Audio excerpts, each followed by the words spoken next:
Hi, everybody. I am gonna do a live video if I can find my hair clip. I don't know where. Oh, there it is. Never can find it. Um, Here to chat today about all the books I wrote. Um, I know that there have been a lot of questions over um, a period of time about what kind of books and how did I get started and all of that kind of stuff. So I'm here with some information about that to open the conversation for anybody who might be interested in publishing indie publishing in their future. I'm going to wait a couple minutes to really get going to see who's going to kind of sign in and chat with us today. Um, But if you have any questions, just feel free to throw them in the comments and we will go from there. I'm hoping that there's information that people will be able to take away from this. Sorry, I'm trying to find a good position for my phone on my camera um, so that I can stream and follow Twitter because that's where most of you guys come from.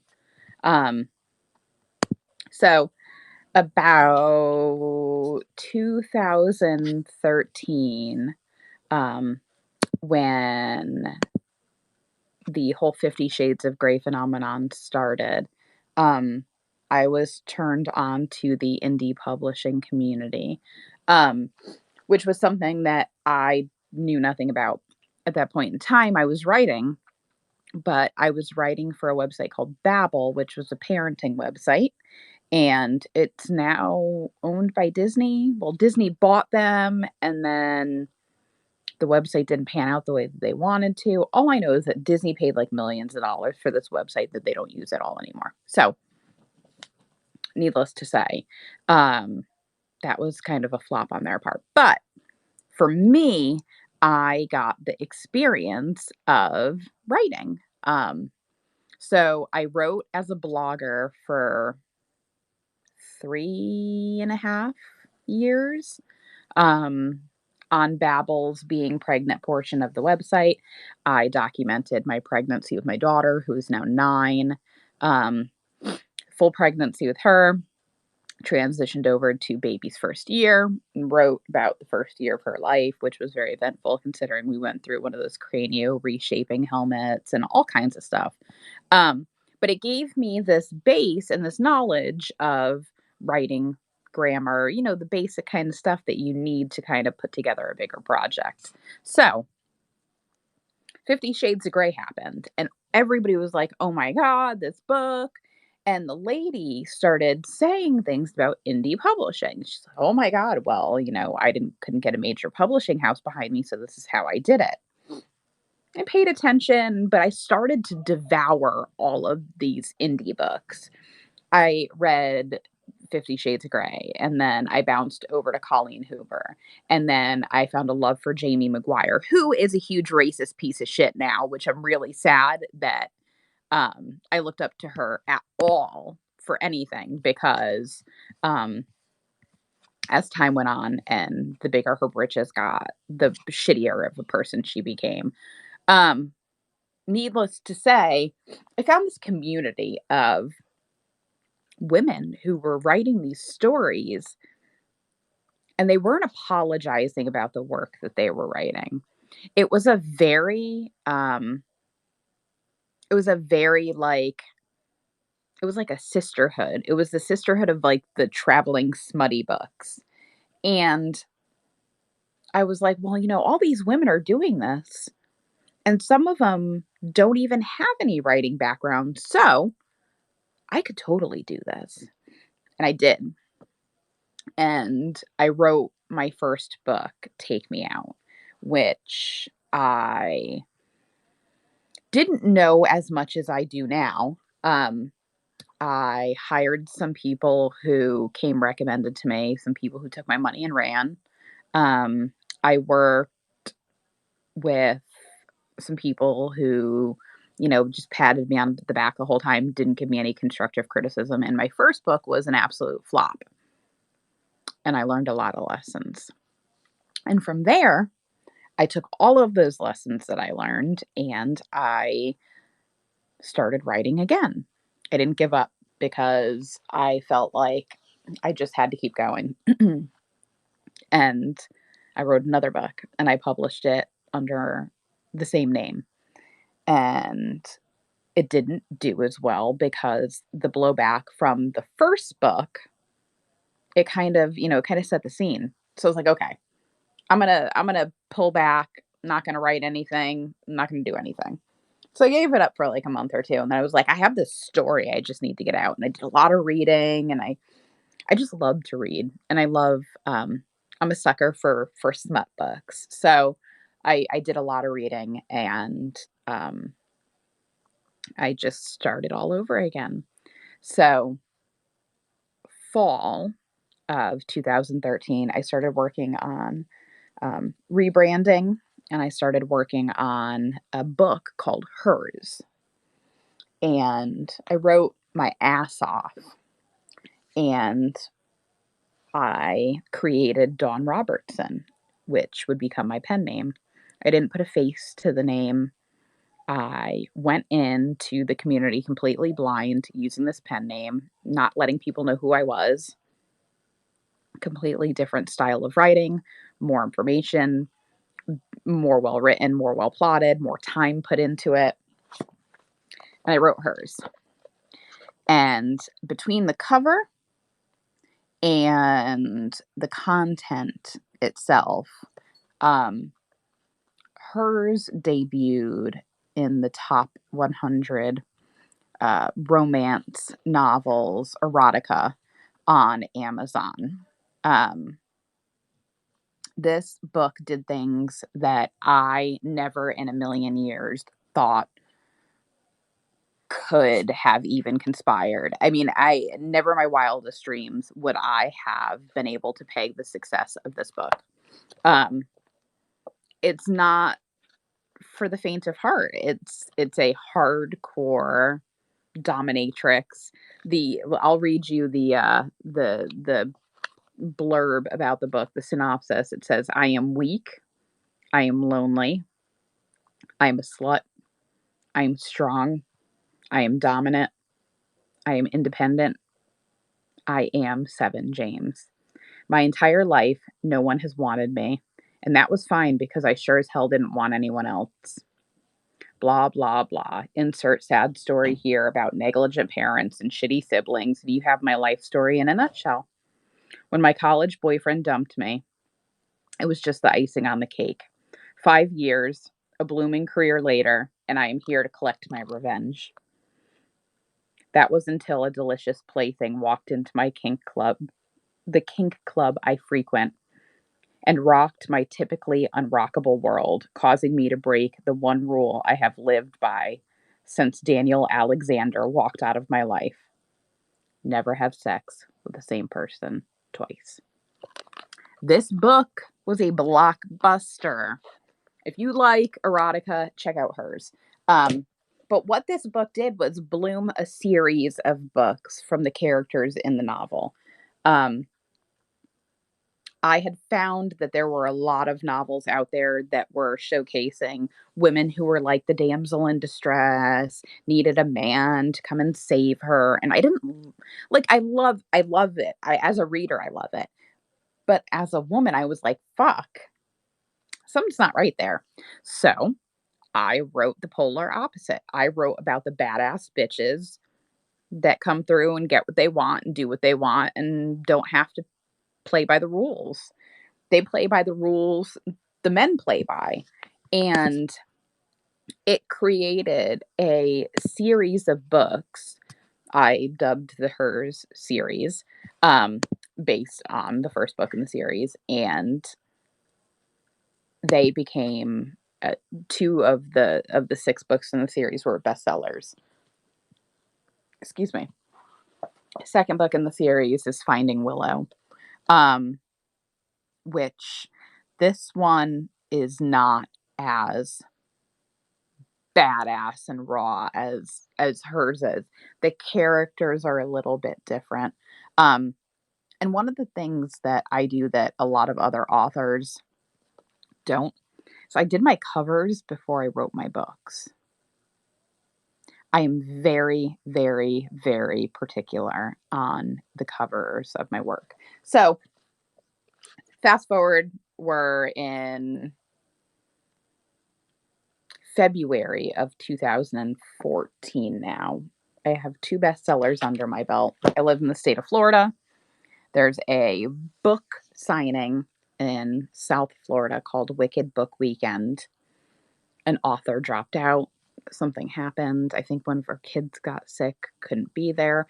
I was going as a reader just to network with people, just to meet some of these ladies who had become like rock stars in my world. And I was like, let me go and I'll buy a ticket and I'll room with whoever I can find. And that's what I did. A couple days before the book signing, the lady who put the book signing together was like, I haven't read any of your work, but if you'd like to sign, we have a table open. So, fuck yeah. Wicked Book Weekend launched my career. The event is phenomenal. The lady who puts it together, her name's Ivy. Um, or Anna, her real name's Ivy. Sorry. Anna. And she writes a website called Anna's Attic, and it's book reviews. And this event changed everything.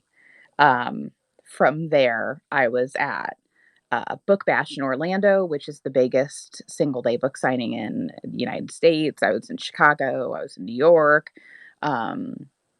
Authors in the city and all these different book signings, signing in Atlanta, signing here, there, and everywhere. And I had no idea what the hell was going on. In the background, I am still writing. I am writing Christmas novellas and short stories. And then I got to a point where I was like, I am so burnt out on these characters. I need to do something different. That's where my first erotic thriller came from. And that is Statistic. It's about a single mom. She starts dating. She meets a couple guys. Somebody's not who they say they are. And the rest is history. But yeah, indie publishing, super easy. As long as you are a decent writer. I mean, anybody can write a book. As long as you can get your words down onto paper, you can absolutely tell your story. Whether it's a personal story, whether it's completely fiction. All of my books are complete fiction. People have asked me, are they about things that have happened to you? There are bits and pieces that I've taken from my personal life, like my love for My Little Pony, tattoos, things like that. But most of it is completely fucking made up. Oh, there's another one. This is actually the second book I wrote, and I ended up rewriting it under my pen name and published it. If you guys are familiar with the Daytona Beach, Florida area, it's the pier, ocean walk. Anyways, so yeah. So I wrote all these books.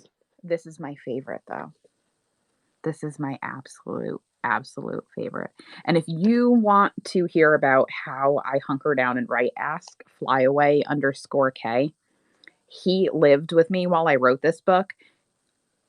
It's like I'm like a roller coaster when I start writing. Just don't fuck with me. But yeah, indie publishing. So all you need is to be able to get your idea onto paper. And then the process is you hire professionals to help you. So you hire a professional editor who will edit your work so that you're not putting things out that are fucking grammatically incorrect, which is exactly what I needed because my grammar's not the best. I depend on my editors. And I hired somebody to make my book cover. This was before I was taking my own pictures and things of that nature. And I hired somebody to format the book so that it would fit in on the Kindle screen or your iPad or whatever platform I was publishing it on. They give you certain criteria, you format your file. There are people that'll do it for you. Fiverr has a ton of people that'll do it for super cheap. But there are a lot of options out there if you want to tell your story. You can publish any of your books direct onto Amazon with KDP.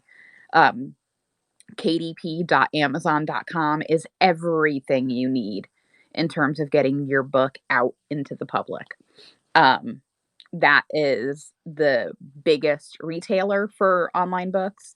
You can make paperback copies of your books through Amazon. You do not have to have a big publishing house behind you to tell your story. That is a common misconception. It's hit or miss. I mean, I hit the bestsellers list multiple times. This book right here sat at number 35 on the top 100 Amazon books, period. All of the books for sale on Amazon, this was number 35 for days. Okay? You can do it. You don't need to have a Simon and Schuster or an Atria Books or any of these big publishing houses behind you. You don't need it. You can do it just on your own. Um, so I encourage you, if you are a creative person and have a story to tell, or you're somebody who's lived a life that you feel like your words might be able to help somebody else, do it. Go for it. Jump into it. What do you have to lose? I mean, it can get a little expensive to put this together.